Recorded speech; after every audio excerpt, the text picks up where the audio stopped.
Hello दोस्तों, welcome to Cybertech और मैं हूं आपका दोस्त एजाज। फ्रेंड्स, क्रिप्टो की ट्रेडिंग हम सब दोस्त करते हैं, आप भी करते हैं, मैं भी करता हूं। हम सब के वैलेट्स के अंदर क्रिप्टो करेंसीज पड़ी हुई हैं और यूएस डॉलर मतलब यूएसडीसी या फिर इंडियन पाकिस्तानी करेंसी में भी पड़ी हुई हो।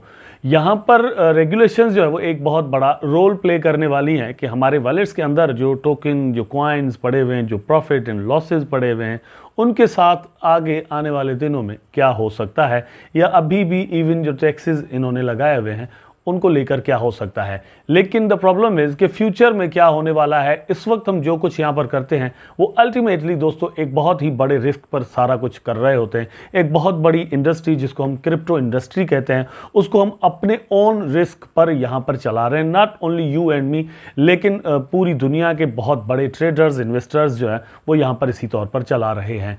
इंडियन इन्वेस्टर्स के लिए कुछ न्यूज़ हैं कि इंडिया की गवर्नमेंट क्रिप्टो को लेकर क्या करने जा रही है। कुछ यहाँ पर चीज़ें हमारे सामने आई हैं, वो आपके साथ यहाँ पर मैं शेयर करूँगा। मुझे उम्मीद है कि आप वीडियो को ज़रूर पूरा देखेंगे ताकि आपको चीज़ें सही से और पूरी समझ में आएँ। लाइक ज़रूर कर दीजिएगा दोस्तों, कमेंट करना और चैनल को सब्सक्राइब करना मत भूलिएगा, क्योंकि यही एक तरीका है कि मैं और आप आपस में जुड़े रहें। अब तक इन्फॉर्मेशन जितनी भी मैं यहाँ पर शेयर करता हूँ अपने चैनल पर आप तक पहुँचती रहें। अपने टॉपिक पर चलते हैं। यहाँ पर कुछ चीज़ें हैं। 5 ऐसे पॉइंट्स मैं आपके साथ शेयर करता हूं जिन पर इंडिया काम कर रहा है, और वो है क्रिप्टो के रिगार्डिंग, क्रिप्टो को लेकर।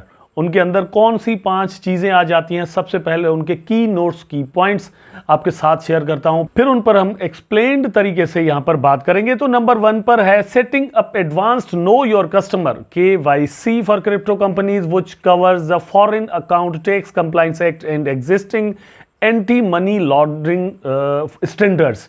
ठीक है, तो नंबर 1 पर यह चीज आ गई। नंबर 2 पर है crypto platforms would be required to release proof of reserve audits on a real time basis regulators. Number 2।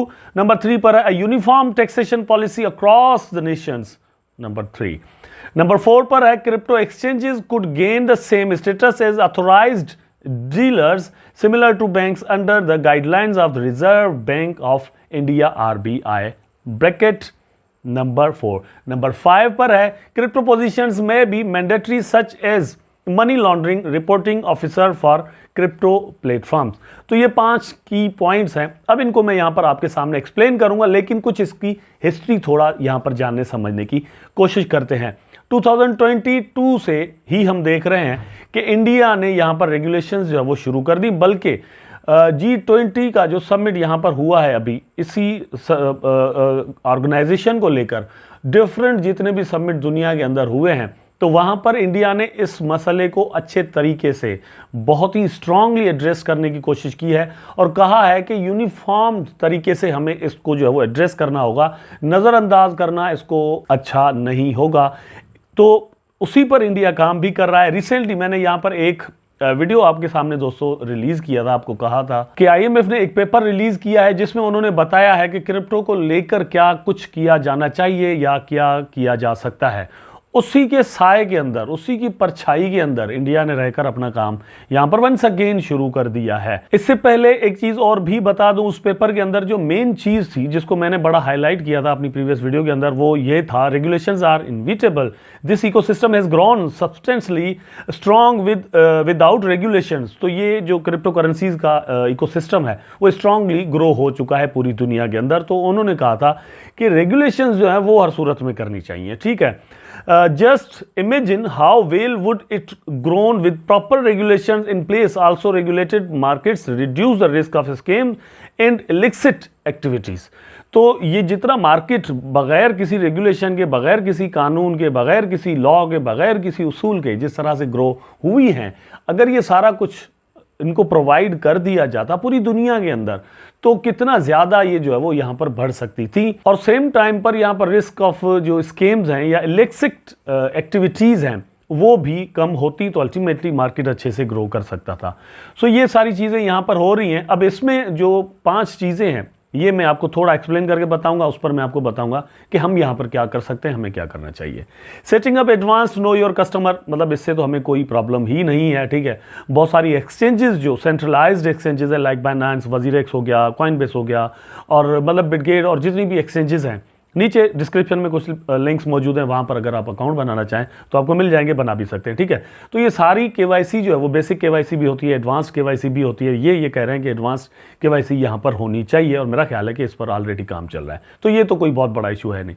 Number 2 पर platforms would be required to release proof of reserve audits. ये FTX के scene के बाद यहाँ पर इन्होंने system शुरू कर दिया है डिफरेंट एक्सचेंजेस ने कि प्रूफ ऑफ रिजर्व्स देती हैं। प्रूफ ऑफ रिजर्व्स क्या होता है दोस्तों के, मतलब जितना कुछ ये यहाँ पर आपको दिखा रहे हैं वाकई क्या उनके पास उतना पैसा पड़ा भी हुआ है या नहीं, और जो पैसा पड़ा हुआ है वो किन कॉइन्स की सूरत में पड़ा हुआ है। फॉर एग्जांपल बिटकॉइन कितने पड़े हुए हैं, इथेरियम कितने पड़े हुए हैं, USDT कितने पड़े हुए हैं, USDC कितने पड़े हुए हैं, BNB कितने पड़े हुए हैं, कार्डानो कितने, सोलाना कितने, एवेक्स कितने, ये सारे कॉइन्स है ना, शिबा इनू कितने पड़े हुए हैं, तो वो इनको एक क्वांटिटी डेट वाइज देनी पड़ेगी। नंबर 2, ये भी कोई एक तरह से इशू नहीं है क्योंकि ये भी हम देखते हैं कि होता रहता है। अब एक चीज ऐड करता चलूँ कि डिसेंट्रलाइज्ड एक्सचेंजेस जो हैं उनके पास ये सीन नहीं है, ठीक है, कोई भी केवाईसी वगैरह का सिस्टम नहीं है। लेकिन मैं आपको बता दूं कुछ ऐसे डिसेंट्रलाइज्ड एक्सचेंजेस भी हैं जो भी इस पर काम कर रहे हैं, ठीक। तो वो मतलब डेटा शेयरिंग वगैरह किस तरह होगी वो आने वाला वक्त ही आकर मतलब बताएगा। डिसेंट्रलाइज्ड एक्सचेंजेस का यहाँ पर फ्यूचर है, सेंट्रलाइज्ड एक्सचेंजेस का नहीं है, लेकिन उनके इस इशू को किस तरह से एड्रेस किया जाएगा ये वक्त ही बताएगा। नंबर 3 पर है a uniform taxation policy across the Nations. अब बात यह है कि ये तो एक ऐसी चीज है जो कि इंडिया मतलब खुद से कोई काम कर सकता है, डिमांड भी कर सकता है, लेकिन बाकियों को किस तरह से मजबूर करेगा कि भैया आप इस पर काम करो, ठीक है।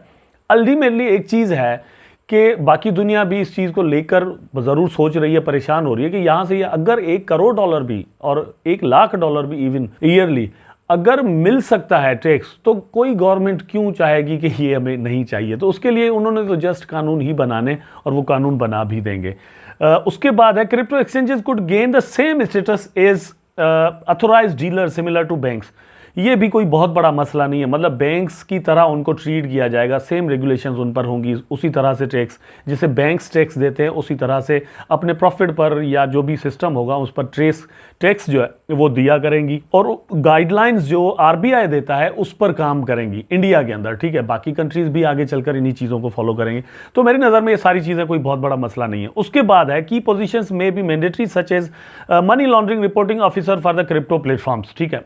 मतलब ये कि एक ऐसा जो यहाँ पर मॉनिटरिंग ऑफिसर रखा जा सकता है, मतलब गवर्नमेंट रख सकती है, या फिर कहा जा सकता है कि भैया आप अपने पास से जो है वो एक नुमाइंदा हायर कर लो जिससे हम पूछा करेंगे ये सारी चीज़ें, लेकिन इसमें बहुत सारे कॉन्सिक्वेंसेस आगे चलकर हो सकते हैं। बात यह है कि गवर्नमेंट से एक ऐसा आदमी जो है वो हायर कर सकती है जो कि इनसे डेटा लिया करेगा कि मनी लॉन्ड्रिंग जो है वो यहाँ पर ना हो। तो हम सब इन चीज़ों को एक्सेप्ट करते हैं और कहते हैं कि ये एक अच्छी बात है, ये सारी चीज़ें यहाँ पर होनी चाहिए, इससे हमें कोई इनकार नहीं है। टेक्नोलॉजी खुद गवर्नमेंट किस तरह से इन चीज़ों के लिए पैदा करेगी, किस तरह से लेगी, वो गवर्नमेंट का, हुकूमत का, सरकार का मसला है, हमारा नहीं है, ठीक है। आगे आने वाले दिनों में इन चीज़ों को लेकर जाहिर सी बात है मुझे ऐसा लगता है कि टैक्सेस बढ़ सकते हैं। गवर्नमेंट जो है वो इस वक्त लोगों को परेशान इसलिए कर रही है, चाह रही हैं कि लोग यहाँ पर परेशान होकर पैसा निकालें इनमें से और बैंक्स के अंदर रखें जो कि ट्रेडिशनल फाइनेंस है। आगे आने वाले दिनों में क्या होता है वो वक्त ही बताएगा, लेकिन फिलहाल जिस ट्रैक पर इंडिया चल रहा है उस ट्रैक को मैं बुरा इस तरह से नहीं कह सकता, क्योंकि इसके अंदर कुछ ज़्यादा तो मतलब वो वाली चीज़ें हैं नहीं जो हमें परेशान करें।